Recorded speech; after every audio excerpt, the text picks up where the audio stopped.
que vous pouvez être chrétien tout au long de votre vie, comme effectivement ces 5 vierges, vous comprenez, et rater l'enlèvement. Vous pouvez avoir été appelé chrétien tout au long de votre vie sur la terre, mais le jour où vous mourrez, vous allez en enfer, vous n'allez pas au ciel. Vous comprenez, ça c'est la première vérité. La deuxième vérité qui est ressortie, qui ressort, n'est-ce pas, dans ce texte, c'est que vous pouvez être né de nouveau et rater aussi l'enlèvement. Vous pouvez être né de nouveau authentiquement, véritablement, mais effectivement, bien-aimés frères et sœurs, on vous connaît comme quelqu'un qui a donné sa vie à Jésus en vrai. Vous comprenez, ce n'est pas les amusements et les blagues, mais le jour de l'enlèvement, le jour où la trompette sonne, bien-aimés frères et sœurs, vous ratez l'enlèvement. Ça a été le cas, effectivement, de ces vierges, de ces 5 vierges folles. Vous comprenez, à qui Jésus a dit, je ne vous connais pas. En vérité, je ne vous connais pas. Donc, je suis en train d'insister. Quel est le type de chrétien que vous êtes? Le type de chrétien que Jésus connaît ou le type de chrétien bien-aimés qui se connaissent eux-mêmes comme chrétiens, Jésus ne les connaît pas comme tels. La religion déçoit beaucoup de gens aujourd'hui. La religion détruit beaucoup de personnes aujourd'hui qui ne peuvent plus se poser à eux-mêmes des bonnes questions. La bonne question que tu dois de te poser, est-ce que Jésus me connaît? Les gens pensent qu'ils sont chrétiens parce qu'ils ont pris les sacrements, parce que quand ils étaient bébés, entre guillemets, on a versé l'eau sur leur tête. Ils sont anciens dans l'église, ils sont conseillers paroissiaux, ils sont diacres, ils sont diaconesses. Et les gens bien aimés s'appuient sur ces choses pour dire qu'ils sont des chrétiens. Jésus, lui, ne te connaît pas. Donc, nous avons défini ce que c'est que l'enlèvement de l'Église. Et nous avons fait comprendre que effectivement, l'enlèvement, c'est quoi l'enlèvement? C'est l'événement le plus important, c'est l'événement majeur. Vous comprenez? L'événement prophétique majeur des derniers jours dans le calendrier prophétique de Dieu. C'est l'événement le plus important pour les chrétiens et pour l'Église. Pourquoi? Pourquoi est-ce que l'enlèvement de l'Église, l'enlèvement des croyants est l'événement le plus important? L'événement, n'est-ce pas, le plus attendu? Vous comprenez? Dans des prophéties, n'est-ce pas, concernant ou touchant les derniers jours. C'est simplement parce que l'enlèvement, bien aimés frères et sœurs, pour l'Église, est ce qui consacre effectivement la fin du parcours, la fin du séjour terrestre de l'Église. Vous comprenez donc, l'enlèvement et c'est donc ce qui couronne la fin du séjour de l'Église sur la terre. Vous comprenez? Donc l'Église n'est pas appelée à demeurer sur la terre éternellement. Vous comprenez, l'Église doit partir de ce monde un jour, dont l'enlèvement marque donc la fin de l'histoire terrestre de l'Église. Vous comprenez, et secondo pour les chrétiens, l'enlèvement est ce qui est censé couronner, vous comprenez, la vie, la fin de la vie chrétienne sur la terre, la fin de la vie d'un croyant sur la terre. Ça voudrait dire quoi? Si vous avez été chrétien dans votre vie, bien-aimés frères et sœurs, votre vie chrétienne sur la terre devrait être sanctionnée, devrait être couronnée. Vous comprenez, par ce qu'on appelle donc l'enlèvement. Mais la question aujourd'hui est, de tous les gens qui s'appellent chrétiens sur la terre, lorsqu'ils meurent, est-ce qu'ils vont au ciel? Nous connaissons tous la réponse parce que la Bible donne la réponse clairement. Vous comprenez? Et c'est même, cette réponse-là est alarmante, n'est-ce pas? La Bible nous amène à comprendre effectivement que la plupart des gens qui quittent ce monde, bien aimés frères et sœurs, ne vont pas au ciel. La plupart des gens qui quittent ce monde, bien aimés, déposent leurs valises en enfer. Lorsqu'ils ferment les yeux dans ce monde, ils s'en vont les ouvrir en enfer. Vous comprenez? Et ce n'est pas plaisant parce que l'enfer est un chemin de non-retour. Vous comprenez? Lorsque vous y allez, bien aimés frères et sœurs, c'est terminé. Vous comprenez? Donc, n'écoutez pas le mensonge religieux qui fait endormir les esprits des gens en les trompant, n'est-ce pas? Qui a quelque chose appelé, n'est-ce pas, le purgatoire, qui a la messe des morts, la messe des gens qui sont morts pour que Dieu pardonne leurs péchés et qu'ils rentrent à Dieu. Ce n'est pas vrai, c'est de la fausseté, c'est de la fausse doctrine, c'est la manipulation, c'est pour endormir donc les esprits des gens, vous comprenez, afin qu'ils soient surpris et qu'ils soient donc perdus pour toujours lorsque la trompette va sonner. Vous comprenez? Donc nous vous avons donc montré, bien aimés frères et sœurs, que la fin du parcours de la vie, la fin du parcours chrétien sur la terre est censée, bien aimés frères, se terminer par l'enlèvement au ciel. Tu te dis chrétien, alors en tout cas tu es chrétien sur la terre, disons-le, acceptons-le comme ça. Mais la question que tu dois de te poser est celle-ci. Lorsque je vais quitter la terre, où est-ce que je vais aller? Est-ce que je vais terminer ma vie chrétienne sur la terre en allant au ciel? Ou alors je vais aller atterrir en enfer? Vous comprenez, chers amis? Donc c'est là la grande préoccupation, c'est ça. la chose qui doit porter notre intérêt. Ça ne sert à rien, bien-aimés frères, d'avoir été chrétien toute sa vie, d'avoir été appelé chrétien toute sa vie et qu'à la fin, lorsque nous quittons la terre, que nous allons en enfer. Nous avons les statistiques qui nous montrent beaucoup de gens, frères et ceux qui ont quitté ce monde, qui s'appelaient chrétiens, qui s'appelaient croyants, mais qui se trouvent effectivement en enfer. Vous comprenez, mais cela n'est pas la volonté de Dieu, cela n'est pas la volonté du Seigneur. Donc nous sommes en train de dire, bien aimés frères et sœurs, qu'en quittant le monde, la fin du parcours chrétien sur la terre est censée se terminer donc par l'enlèvement. Donc c'est la raison pour laquelle nous attirons votre attention. Nous mettons le curseur sur cette vérité-là, afin que les gens qui sont dans l'ignorance, les gens qui ne comprennent pas grand-chose là-dessus, bien mais que nous puissions avoir la lumière, vous comprenez, afin que nous ne soyons plus dans les ténèbres, nous ne soyons plus dans l'ignorance. Dans ce passage, dans ce texte et dans cette thématique, nous sommes en train de montrer cette vérité qui nous amène à comprendre que malheureusement, beaucoup de personnes qui s'appellent chrétiens sur la terre vont rater l'enlèvement lorsque la trompette va sonner. Beaucoup de personnes qui s'appellent chrétiens sur la terre, lorsque la trompette va sonner, vont rater l'enlèvement. Pourquoi? Parce que de nos jours, la plupart des gens qui meurent, qui quittent la terre, s'appelant chrétiens, ne vont pas au ciel. Ils vont où? Ils vont en enfer. Et c'est alarmant, ça fait pleurer.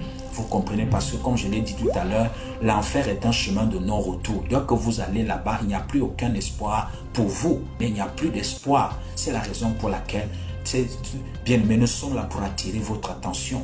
Nous ne sommes pas ici pour une religion quelconque ou pour une église. Nous sommes là parce que Jésus vous aime et voudrait que vous puissiez rentrer en connaissance, n'est-ce pas, en contact avec la vérité, et que pendant que vous êtes encore en vie, pendant que vous êtes encore vivant, que vous puissiez vous rassurer par rapport à votre salut et vous préparer après votre départ dans ce monde. Où est-ce que vous allez partir?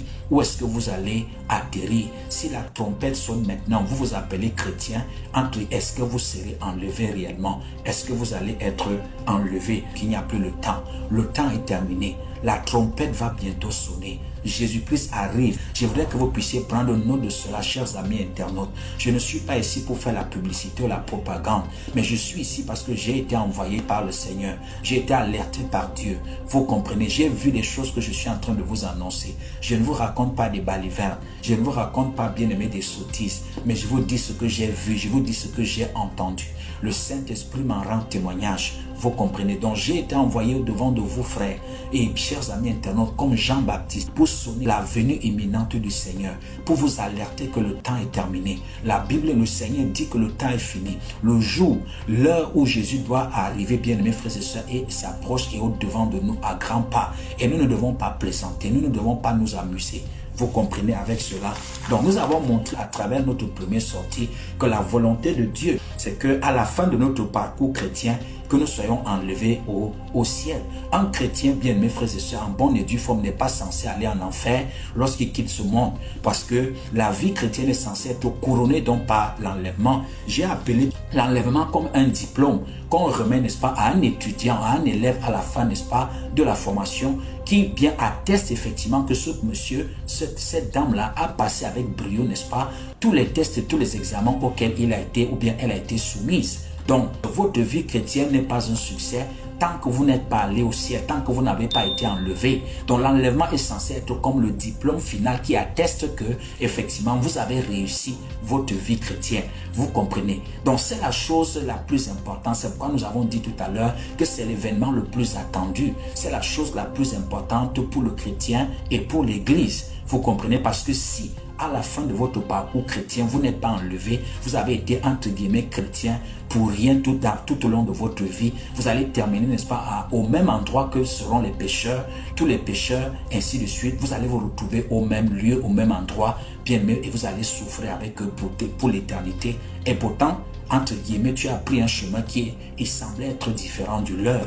Vous comprenez, chers amis. Donc, nous avons vu à travers l'histoire de la Bible des chrétiens, frères, qui, en quittant ce monde, effectivement, leur vie chrétienne sur la terre a été couronnée par l'enlèvement au ciel. Nous avons vu le premier qui était Enoch. Vous comprenez, la Bible déclare que Enoch marchait avec Dieu et il ne fut plus parce que Dieu le prit. Donc à la fin de la vie de chaque vrai chrétien, vous êtes censé être enlevé au ciel par Dieu. Vous comprenez. Donc la vie chrétienne n'est pas sur la terre, n'est pas censée être couronnée par l'atterrissage en enfer. Vous comprenez. Un vrai chrétien sur la terre, bien aimé selon les plans de Dieu, à la fin de sa vie chrétienne, l'enlèvement vient donc comme le couronnement, l'enlèvement vient comme le diplôme, l'enlèvement vient bien aimé pour sanctionner que effectivement tu as reçu l'attestation, tu as reçu la preuve, le testament que tu as été un bon chrétien sur la terre et voici donc la récompense. Vous comprenez, parce que Dieu ne va pas punir le méchant avec les justes. Parce que la terre, donc, ceux qui vont rester vont subir dans les jugements de Dieu et Dieu va enlever les siens, va enlever son église. Vous comprenez, chers amis. Donc, c'est de ça qu'il est question. Et nous sommes là ici, donc, pour vous avertir, pour vous interpeller. La deuxième personne, c'est l'apôtre Paul. Vous comprenez, il dit, j'ai terminé la course, j'ai combattu le bon combat, j'ai achevé ma course. Maintenant, la couronne de victoire m'attend et le Seigneur Jésus me la donnera en ce jour-là. Maintenant, je sers déjà des libérations car le jour de mon départ approche. Vous comprenez, le jour de mon départ approche. Donc Paul, en quittant ce monde, il savait là où il s'en va. Bien, mais Paul est allé, effectivement, il a été enlevé au ciel. Paul n'est pas allé en enfer. Pourquoi? Parce que, effectivement, sa vie chrétienne sur la terre a reçu l'authentification. L'authentification, non, de la part du Seigneur, de la part de Dieu, effectivement, et il est donc allé au ciel. Donc, nous sommes donc en train de voir, bien aimé, nous avons vu ce premier groupe. Donc, à côté de ce premier groupe, effectivement, malheureusement, tous les chrétiens, à la fin de leur parcours, ne vont pas au ciel. Ils ne vont pas être enlevés. C'est pourquoi nous sommes là, bien-aimés frères et sœurs, pour attirer l'attention du monde, l'attention des chrétiens que vous êtes, parce que c'est le premier groupe que nous étudions, le premier groupe d'hommes qui vont rater le ciel. Nous parlons d'abord ici des chrétiens. Vous comprenez, tous chrétiens confondus, dénomination, chapelle, église confondue. Donc c'est à partir de là que nous attirons donc l'attention de toutes les églises, de toutes les congrégations, de toutes les dénominations confondues. Vous comprenez, lorsque nous parlons donc des chrétiens ici qui vont rater l'enlèvement, malheureusement, des chrétiens qui sont déjà morts mais qui ne sont pas allés au ciel, qui sont en enfer aujourd'hui condamnés pour l'éternité, condamnés pour toujours. Prenez avec moi Matthieu chapitre 25 à partir donc du verset 1. Alors le royaume des cieux sera semblable à 10 vierges qui, ayant pris leur lampe, allèrent à la rencontre de l'époux. Gloire à Jésus. Il faut comprendre par ici que lorsque la Bible parle, n'est-ce pas, dans ce contexte, les vierges ici représentent les chrétiens, représentent les saints. Vous comprenez, des hommes et des femmes qui sont nés de nouveau, qui ont reçu Jésus dans leur vie comme leur Seigneur et Sauveur personnel. C'est l'image de la véritable église de Jésus qu'on appelle les vierges. Le symbole effectivement des hommes et des femmes qui se sont convertis par le biais de la repentance, qui ont reçu Jésus-Christ dans leur vie comme leur Seigneur et Sauveur personnel. C'est ça l'image des vierges ici. Vous comprenez? Voilà. Ils allèrent à la rencontre de l'époux. L'époux ici, c'est qui? C'est Jésus. Donc, et lorsqu'on parle de la rencontre avec l'époux, il s'agit de quoi ici? On parle de l'enlèvement.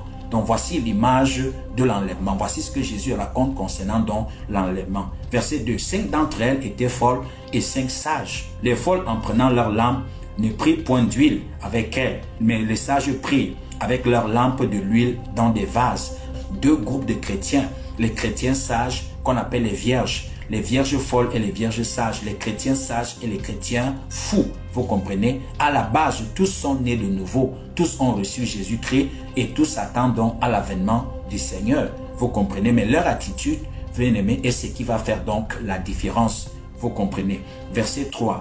Les folles, en prenant leur lampe, ne prirent point d'huile avec elles, mais les sages prirent avec leur lampe de l'huile dans des vases. Comme l'époux tardait, tous s'assoupirent et s'endormirent. Au milieu de la nuit, on cria, voici l'époux, allez à sa rencontre. Alors toutes ces vierges se réveillèrent et préparèrent leurs lampes. Les folles dirent aux sages, donnez-nous de votre huile, car nos lampes s'éteignent. Les sages répondirent, non, il n'y en aura pas assez pour nous et pour vous. Allez plutôt chez ceux qui en vendent et achetez-en pour vous. Pendant qu'elles allaient en acheter, l'époux arriva. Celles qui étaient prêtes entrèrent avec lui dans la salle des noces et la porte fut fermée. Alléluia. Donc il y a des vierges effectivement qui représentent donc des chrétiens, bien-aimés frères et sœurs, au-devant duquel, bien-aimés frères et sœurs, l'enlèvement, la porte de l'enlèvement va être fermée, c'est bien-aimés frères et sœurs, sous leur nez va être fermée, au-devant va être fermée sous leurs yeux. Gloire au Seigneur. Plus tard, les autres vierges vinrent et dirent, Seigneur, Seigneur, ouvre-nous. Donc lorsqu'elles sont arrivées, elles ont commencé donc à frapper à la porte. Vous savez, vous êtes tout confiants. Il y a beaucoup de gens aujourd'hui qui sont confiants que non, vraiment le Seigneur, je connais, et ainsi de suite. Malheureusement, ils sont venus dire, ah Seigneur, ouvre-nous. Vous comprenez? Il répondit, plus tard, les autres vierges vinrent et disent, Seigneur, Seigneur, ouvre-nous. Mais il répondit, je vous le dis en vérité, je ne vous connais pas. Alléluia.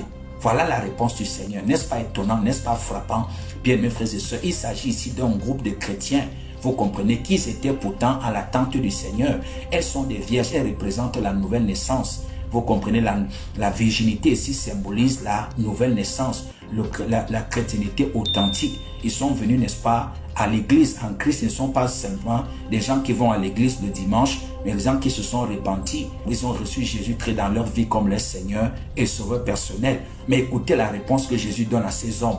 Alléluia, il répondit, je vous le dis en vérité, je ne vous connais pas. Vous comprenez? Veillez donc puisque vous ne savez ni l'heure, ni le jour, ni l'heure. Vous comprenez? Et Jésus leur dit que je ne vous connais pas. Il dit qu'il ne connaît pas qui? Il dit qu'il ne connaît pas ce groupe de chrétiens. Ce groupe, n'est-ce pas, des hommes et des femmes qui pourtant sont nés de nouveau. Leur nouvelle naissance n'est pas douteuse, elle est authentique. Mais lorsque l'enlèvement intervient, bien mes frères et sœurs, Jésus leur dit, je ne vous connais pas.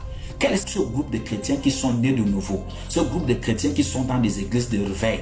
Bien mes frères et sœurs, à qui Jésus, le jour de l'enlèvement, il leur dira, je ne vous connais pas. Je ne vous connais pas, je ne vous connais pas. Ils sont pourtant nés de nouveau et ils ont l'assurance en eux que Jésus est vraiment notre Seigneur, Jésus est notre Sauveur, Jésus est notre Messie. Nous sommes des enfants de Dieu, nous sommes sauvés parce que j'ai donné ma vie à Jésus. J'ai fait la récitation de la prière du pécheur. Lorsque le pasteur m'a appelé devant, le pasteur a prêché le message, je suis parti là-bas et j'ai donné ma vie à Jésus. Mais la Bible nous amène ici à comprendre que Jésus, lorsqu'il est arrivé, il n'a pas trouvé ces femmes-là parce que leur lampe était éteinte. Lorsqu'elles sont revenus frapper à la porte de Jésus, Jésus leur a dit que allez, je ne vous connais pas. Je ne vous connais pas. Donc il y a un groupe de chrétiens, bien aimés frères et sœurs, s'ils ne font pas attention, ils vont rater l'enlèvement. Jésus dit, je ne les connais pas. Je ne connais pas ceci. Je ne connais pas ce groupe de chrétiens. Ce groupe de chrétiens-là, bien aimés frères et sœurs, vont rater l'enlèvement. Donc nous voyons ici à la base, toutes les vierges sont des chrétiens, représentent les chrétiens authentiques, les chrétiens nés de nouveau. Vous comprenez? Mais parmi ces 10 chrétiens nés de nouveau, il y en avait 5 qui étaient sages et 5 qui étaient folles. Vous comprenez? Et c'est au groupe des 5 bien-aimés vierges folles, bien-aimés frères et sœurs, à qui Jésus a dit cette parole qui paraît dure. Vous comprenez? Il leur a dit, je ne vous connais pas. Lorsqu'ils sont venus frapper à l'épaule, Jésus dit, en vérité, je ne vous connais pas. Vous comprenez? Je ne vous connais pas. Donc, il y a des chrétiens aujourd'hui, bien-aimés frères et sœurs, qui croient que Jésus les connaît, alors que Jésus ne les connaît pas. Est-ce que tu fais partie de cette classe? Est-ce que tu fais partie de ce groupe? Ceux qui se connaissent eux-mêmes comme chrétiens, mais Jésus ne les connaît pas comme chrétiens. Bon nombre de personnes aujourd'hui qui se considèrent eux-mêmes chrétiens, qui disent qu'ils sont des chrétiens parce qu'ils ont récité la prière du pécheur lorsque le pasteur a prêché le sermon qui les a fait pleurer, lorsque le pasteur leur a prêché sur l'enfer.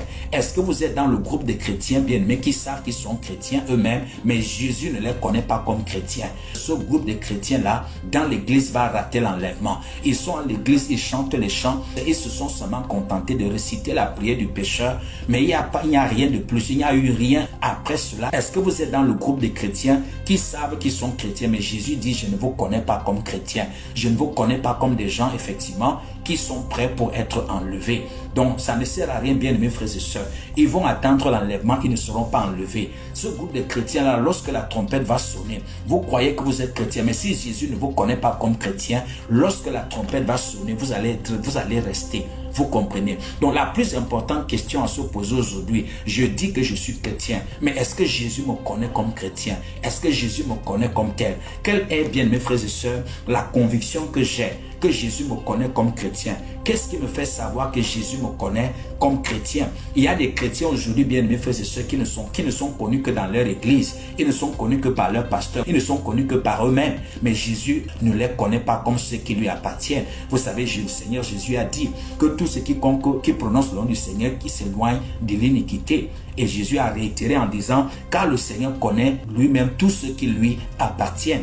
Vous comprenez? Donc, il dit à ce groupe de chrétiens dans l'église que je ne vous connais pas. En vérité, je vous le dis. Donc en vérité, tu n'es pas un chrétien. Il y a des chrétiens aujourd'hui qui en vérité, ne sont pas des chrétiens. Il y a des chrétiens aujourd'hui, bien-aimés, qui s'autoproclament, qui s'arrogent le titre d'être chrétiens. Ils sont à l'église, ils sont nés de nouveau. Oui, ils ont récité la prière du pécheur, mais dans le sens vrai du terme, bien-aimés frères et sœurs, dans la stricte vérité biblique, ils ne sont pas des chrétiens. Donc lorsque la trompette va sonner, ce genre de personnes dans l'église sont appelées dans les vierges folles. Ils vont rater l'enlèvement. Est-ce que vous comprenez? Ce genre de chrétiens vont rater l'enlèvement. Donc nous sommes en train de montrer, chers amis, que vous pouvez être chrétien tout au long de votre vie, vous ratez l'enlèvement. Est-ce que vous me comprenez? Vous pouvez être chrétien tout au long de votre vie. C'est ce que le passage en question, bien aimés frères et sœurs, de Matthieu chapitre 25 nous montre. Vous pouvez être appelé chrétien toute votre vie, mais le jour de l'enlèvement, le jour où la trompette sonne, bien aimés frères et sœurs, vous n'êtes pas enlevé. Vous pouvez être appelé chrétien toute votre vie, mais à le jour de votre mort, vous allez en enfer. Vous pouvez être appelé, n'est-ce pas, chrétien toute votre vie. Vous pouvez être né de nouveau, bien mes frères et sœurs, mais vous n'êtes pas enlevés lorsque la trompette va sonner. Donc nous sommes là, bien mes frères et sœurs, pour vous présenter ces choses, pour vous présenter cette vérité, afin que chacun de nous puisse prendre la pleine mesure, bien mes frères et sœurs, du message qui est annoncé donc par le Seigneur. Dans le texte en présence que nous avons lu de Matthieu chapitre 25, bien mes frères et sœurs, nous enseigne trois vérités majeures. Vous comprenez, trois vérités majeures. La première vérité, je me reprends très clairement, que vous pouvez être chrétien tout au long de votre vie, comme effectivement ces cinq vierges, vous comprenez, et rater l'enlèvement. Vous pouvez avoir été appelé chrétien tout au long de votre vie sur la terre, mais le jour où vous mourrez, vous allez en enfer, vous n'allez pas au ciel. Vous comprenez, ça c'est la première vérité. La deuxième vérité qui est ressortie, qui ressort, n'est-ce pas, dans ce texte, c'est que vous pouvez être né de nouveau et rater aussi l'enlèvement.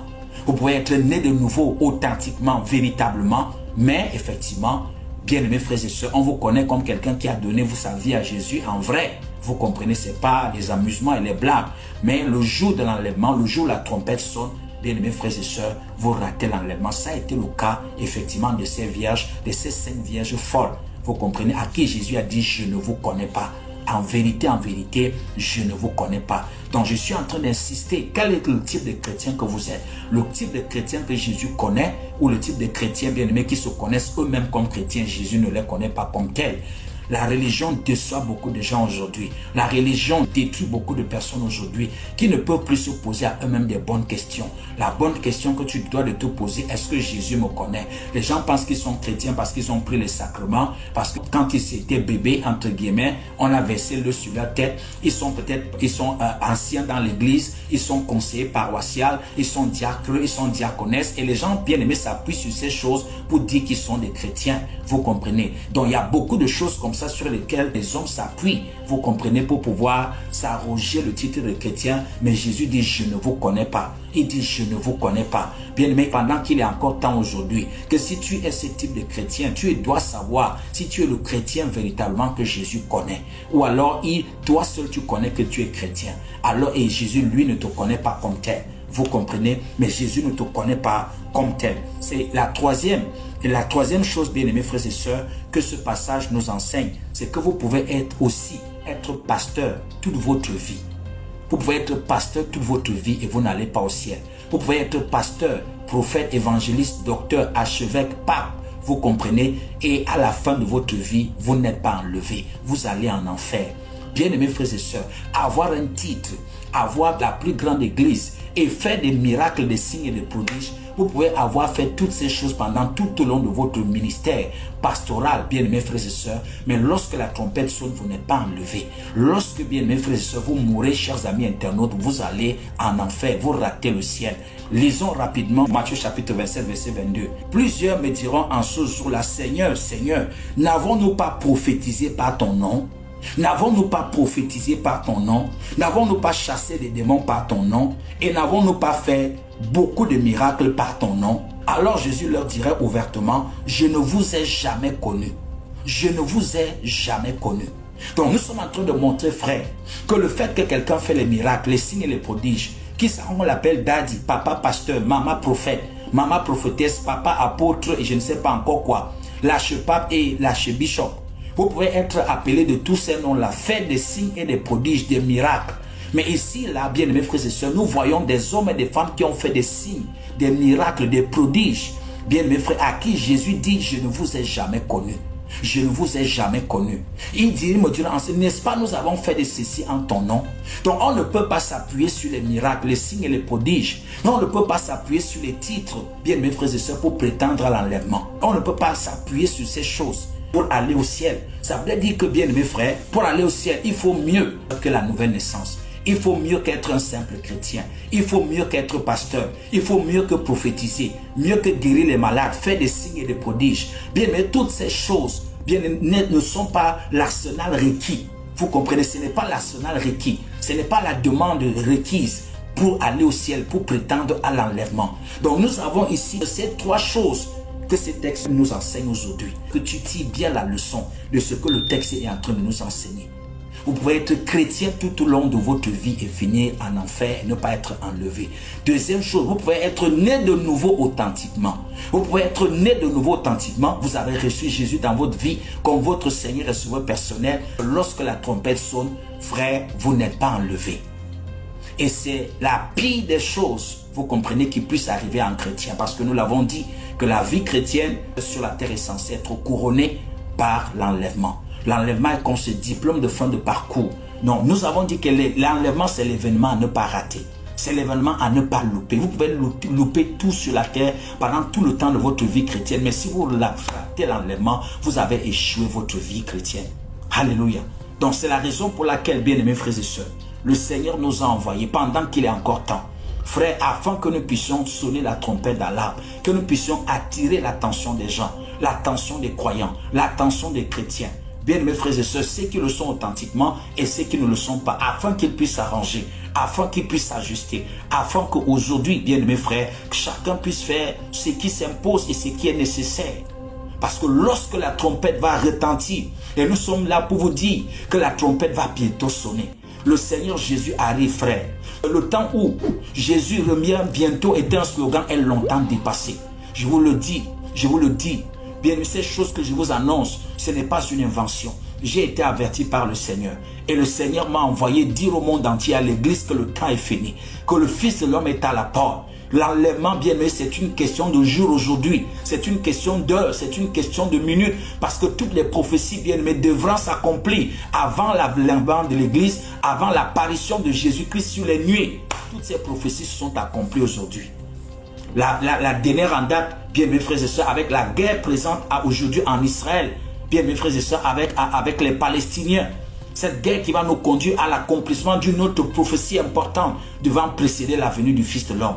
Mais les gens ne savent pas. On va vous analyser ça géographiquement, historiquement, militairement parlant. On va vous analyser, bien mes frères et sœurs, ces faits qui arrivent aujourd'hui dans le monde comme étant, n'est-ce pas, des simples nouvelles et d'actualité. Mais vous ne comprenez pas les enjeux spirituels et prophétiques qui sont derrière les événements qui arrivent en Israël, dans l'Église et dans les nations. Donc Dieu nous a envoyés par sa grâce, frère, parce qu'il vous aime, parce qu'il veut vous sauver, parce qu'il veut sauver vos âmes. Parce que bien mes frères et sœurs, dès que la trompette sonne et que vous n'avez pas été enlevé, je puis vous garantir que le monde entier, vous savez, nous venons de terminer, n'est-ce pas, le programme qui nous parlait, n'est-ce pas, des 7 pires années de l'histoire de l'humanité. Parce que dès que la trompette sonne, nous entamons les 7 pires années de l'histoire de l'humanité, où Dieu va juger le monde, vous comprenez, où Satan, avec tous les anges déchus, avec l'antichrist et le faux prophète, bien mes frères et sœurs, vont prendre le contrôle de ce monde, et cela c'est pour bientôt.